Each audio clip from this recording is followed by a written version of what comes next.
Hello students, कक्षा 11 के रसायन विज्ञान में हम लोग अध्याय 12 पढ़ रहे हैं, कार्बनिक रसायन, कुछ आधारभूत सिद्धांत तथा तकनीकें। और इस चैप्टर में यह लेक्चर नंबर 8 है।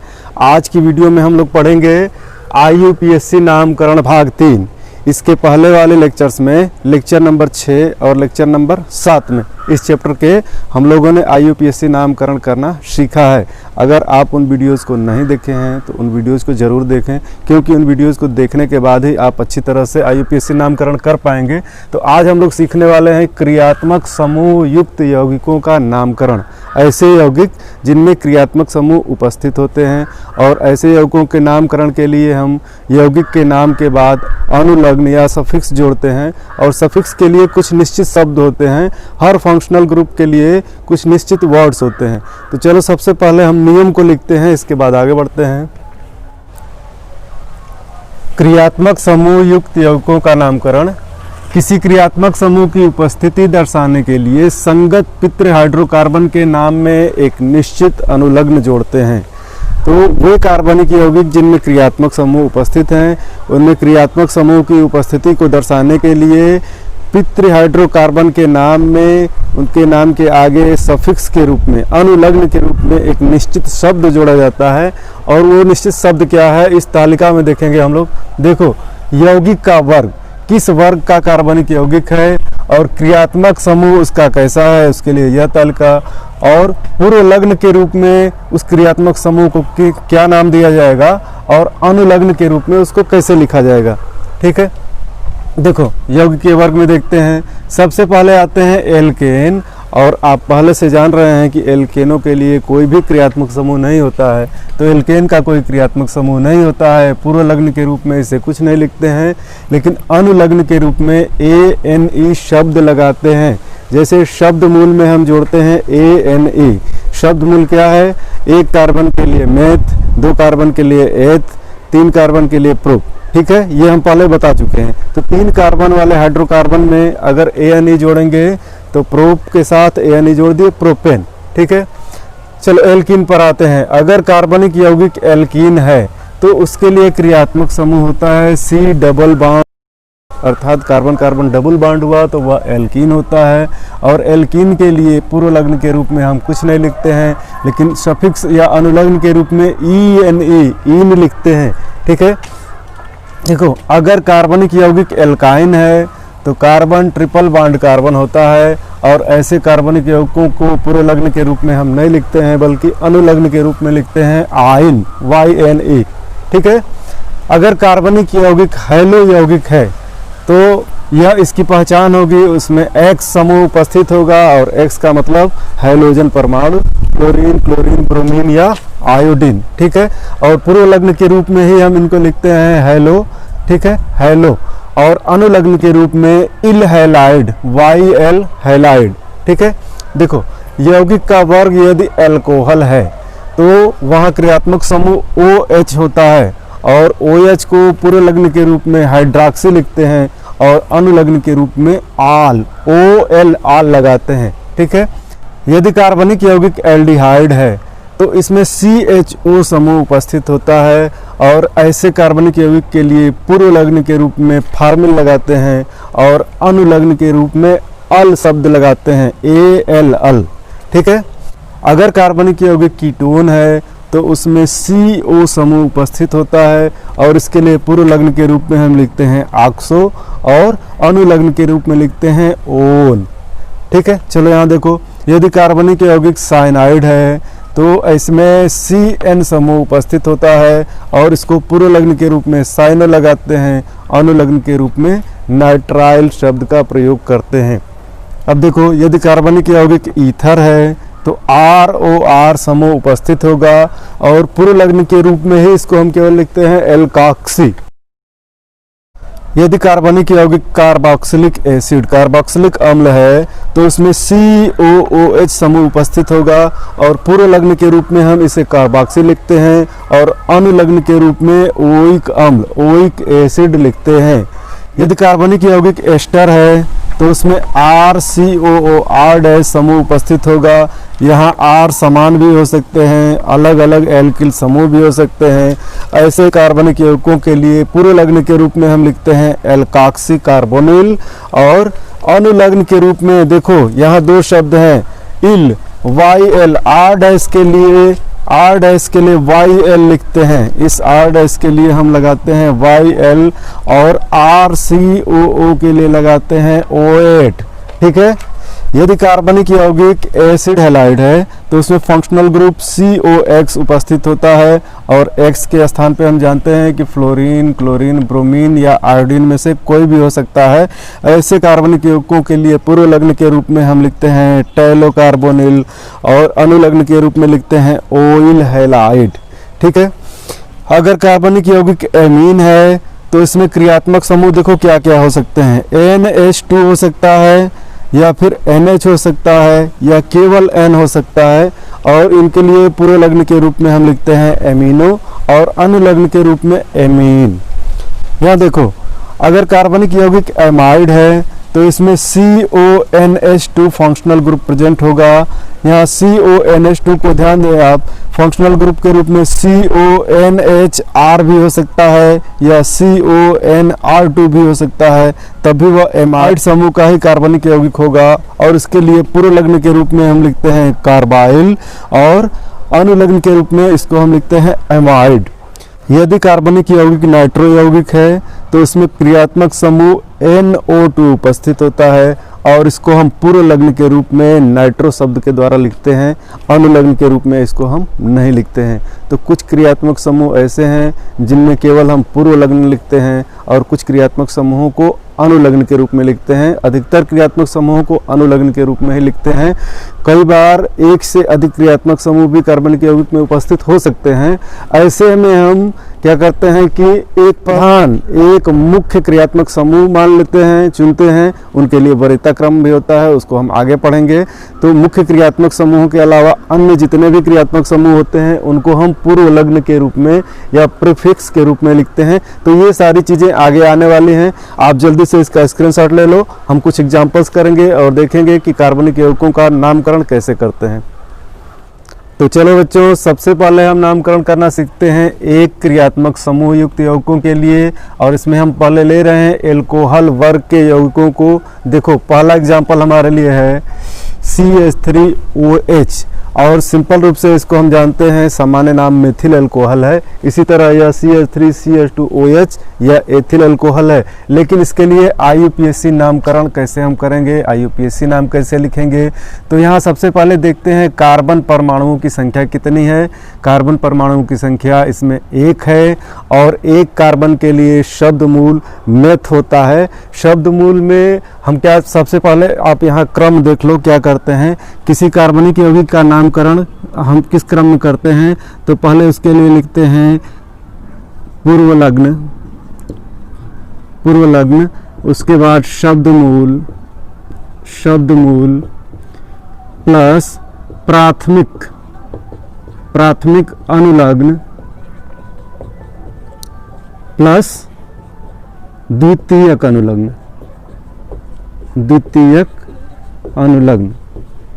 ठीक है, इस क्रम में हम नामकरण करेंगे। ये देखो, ये प्रीफिक्स हो गया, वर्ड रूट हो गया, primary suffix plus secondary suffix, इस तरह से जोड़कर हम लोग नामकरण करेंगे।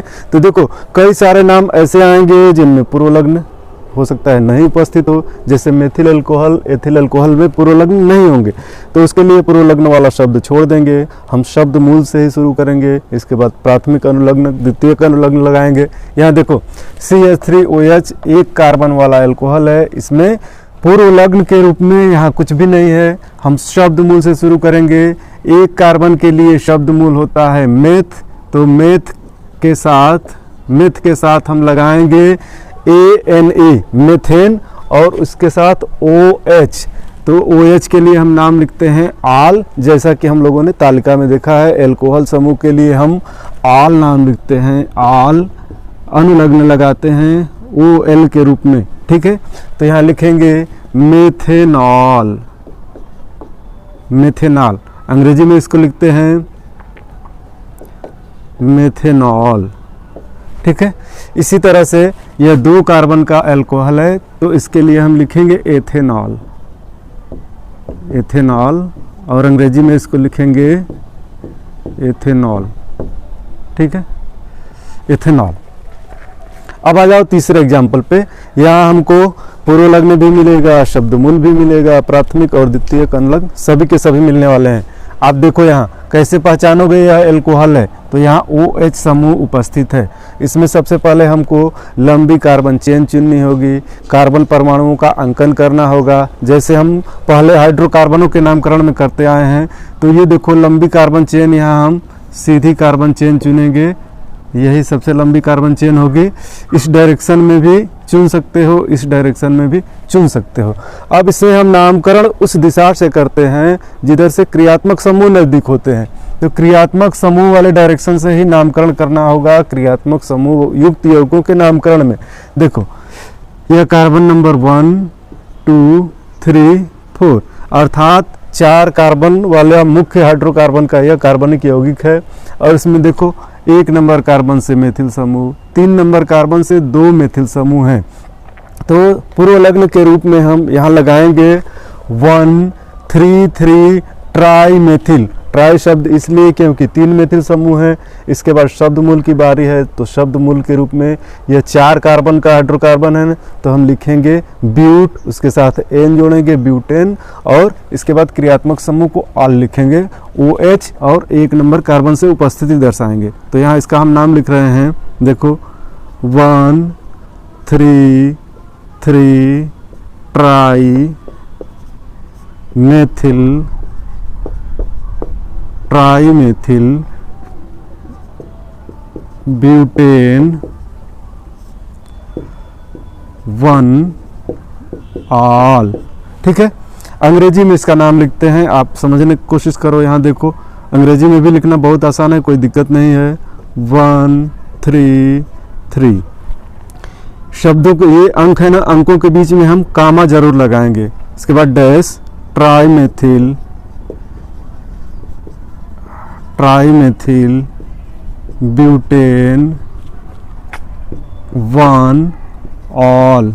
अब देखो यहाँ एक चीज़ आपके ध्यान देने वाली है, यहाँ पर शब्द समाप्त हो रहा है ब्यूटेन का ना, तो लास्ट में ई दिख रहा है 1 ऑल, और ये शुरू हो रहा है तो लास्ट में ओ दिख रहा है। दोनों के दोनों वावेल्स हैं, दोनों ही स्वर हैं, और जब दोनों वावेल होंगे तो यहाँ से ई को हम ड्रॉप करेंगे, ई नहीं लगाएंगे। तो ट्राई ब्यूटेन 1 ऑल। अगर यहाँ कॉन्सोनेंट आता है तब यहाँ हम वावेल जरूर लगाएंगे, ठीक है, तब ई लगाएंगे। चौथे नंबर पे आते हैं, कैसे पहचान करेंगे या कैसा यौगिक है, तो इसमें OH समूह उपस्थित है, इसलिए यह एल्कोहल वर्ग का यौगिक है। इसमें सबसे पहले हम क्या करेंगे, लंबी कार्बन चेन को चुनेंगे, इसके बाद कार्बन परमाणुओं का अंकन करेंगे। तो लंबी कार्बन चेन हम इस डायरेक्शन में चुन लिए। कार्बन परमाणुओं का अंकन उस दिशा से करते हैं जिधर से क्रियात्मक समूह नज़दीक होता है। ऐसे भी समझें, जिस कार्बन पर क्रियात्मक समूह उपस्थित है उसको कम अंक मिले, तो नंबरिंग हम इधर से करेंगे, तो इस कार्बन को कम अंक मिलेंगे 4 5। 5 कार्बन की यह चेन हो गई, हाइड्रोकार्बन चेन, जिसमें 4 नंबर कार्बन से एक मेथिल समूह जुड़ा है और 2 नंबर कार्बन से भी एक मेथिल समूह जुड़ा है। 2 नंबर कार्बन से ही OH समूह जुड़ा हुआ है। तो सबसे पहले हम क्या करते हैं, इन दोनों मेथिल समूह को पूर्वलग्न के रूप में लिखते हैं। देखो 2 4 डाई मेथिल, 2 4 डाई मेथिल। इसके बाद 5 कार्बन के लिए हम लिखते हैं पेंटेन, पेंटेन, और 2 नंबर कार्बन से ऑल समूह दिखाएंगे, ठीक है। अंग्रेजी में लिखते हैं, देखो 2 4 डाई मेथिल पेंटेन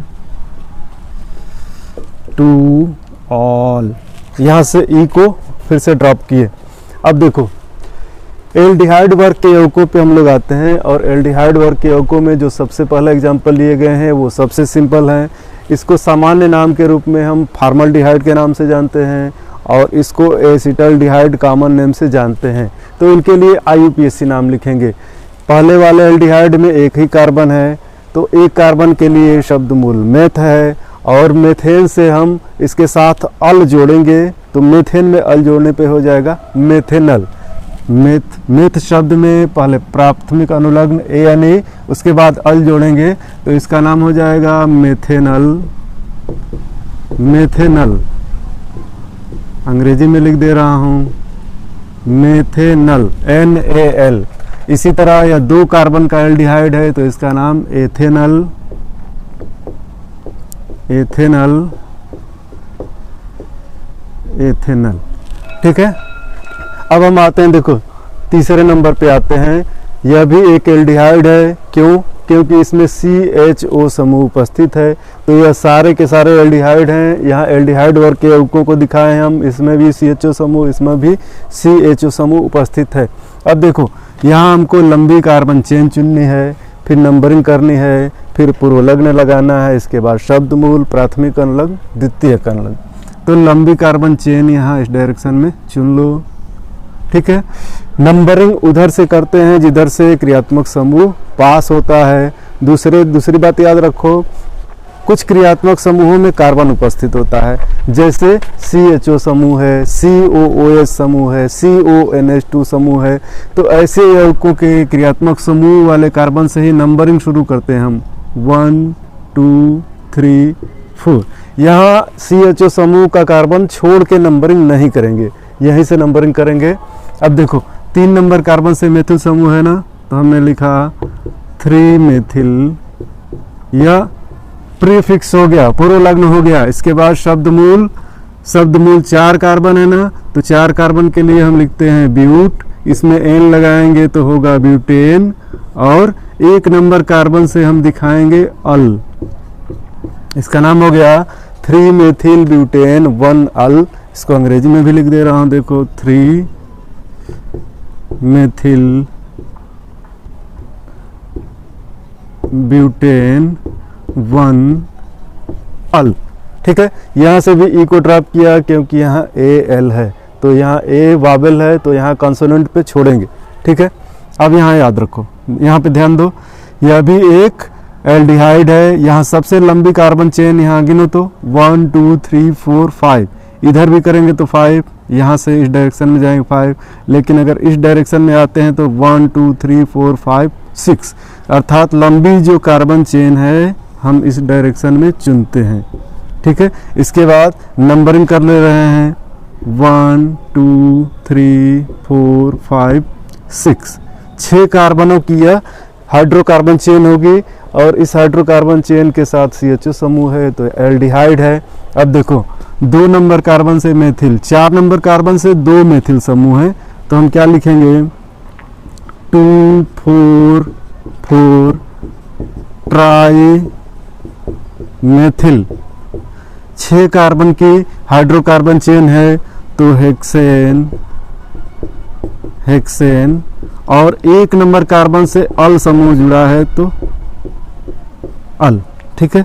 यहाँ लिखते हैं अंग्रेजी में 2 4 4 ट्राई मेथिल हेक्सेन 1 अल, ठीक है। 5वें नंबर पे आओ। 5वें नंबर के लिए ध्यान दो, यह CH3 CH2 CHO है, नीचे C2H5 समूह है। इस C2H5 समूह को यहाँ हम CH2 CH3 के द्वारा भी दिखा सकते हैं। यहाँ ध्यान दो, अगर इसको हम लिखते हैं CH2 CH3, तब भी यह क्या होगा C2H5, इसलिए यहाँ पे क्या है 2 कार्बन उपस्थित हैं। अब इसको हम पहले जैसा कर दे रहे हैं, देखो C2H5। अब यहाँ देखो नंबरिंग हम कैसे करेंगे, लंबी कार्बन चेन इसी डायरेक्शन में होगी क्योंकि नीचे की तरफ 2 कार्बन है, और नंबरिंग कर लो 1 2 3 4 5, दोनों कार्बन इसी के साथ है, 4 नंबर और 5 नंबर। 3 नंबर के साथ मेथिल समूह जुड़ा है, 3 मेथिल, और 3 मेथिल के बाद अब क्या करेंगे, देखो 5 कार्बन की हाइड्रोकार्बन चेन है, तो पेंटेन लिखो, 3 मेथिल पेंटेन। 1 नंबर के साथ अल समूह जुड़ा है, पेंटेन अल। ठीक है। अंग्रेजी में लिखो 3 मेथिल पेंटेन 1 अल। ठीक है, चलो अगले कैटेगरी पे हम लोग आते हैं। अगली कैटेगरी है कीटोन वर्ग के कार्बनिक यौगिकों की। तो कीटोन वर्ग के कार्बनिक यौगिकों के नामकरण को हम सीखेंगे इसमें। ये देखो 3 कार्बन की यह चेन है, नामकरण करो 1 2 3। इधर से भी नामकरण नंबरिंग इधर से भी नंबरिंग कर सकते हैं। तो 1 2 3 अर्थात 2 नंबर कार्बन से CO समूह जुड़ा है। कीटोन वर्ग के यौगिकों की पहचान कैसे करेंगे? जिनमें CO समूह उपस्थित होगा वे कीटोन समूह के कार्बनिक यौगिक हैं। ठीक है, तो इसका नाम है, 3 कार्बन के लिए प्रोपेन लिखेंगे ना, तो प्रोपेन 2 ओन, इसका नाम लिखेंगे प्रोपेन 2 ओन, प्रोपेन 2 ओन। यह अंग्रेजी में हो गया।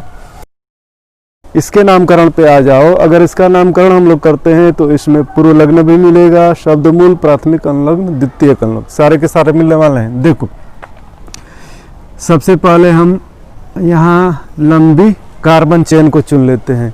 अब ध्यान दो, इधर से CO समूह नज़दीक है तो इधर से हम नंबरिंग करेंगे 1 2 3 4 5। 5 कार्बन की यह चेन है। देखो 3 नंबर कार्बन से मेथिल समूह जुड़ा है, हम लिखेंगे 3 मेथिल।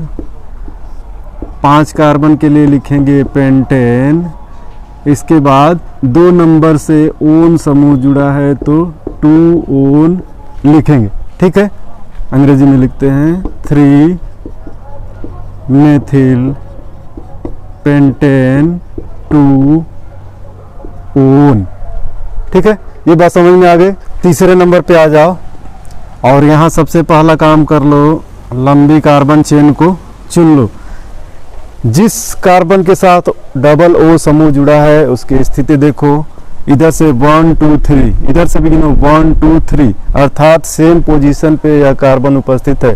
अब इसके बाद हम क्या ध्यान देंगे, किधर से ब्रांचिंग ज़्यादा हो रही है, इस डायरेक्शन से ज़्यादा ब्रांचिंग है, इधर से एक ही। ठीक है ना, नंबरिंग हम इधर से करेंगे 1 2 3 4 5। अब देखो 2 नंबर कार्बन से 2 मेथिल, 4 नंबर से 1 मेथिल है, लिखेंगे 2 2 4 ट्राइमेथिल। ट्राइमेथिल, इसके बाद पेंटेन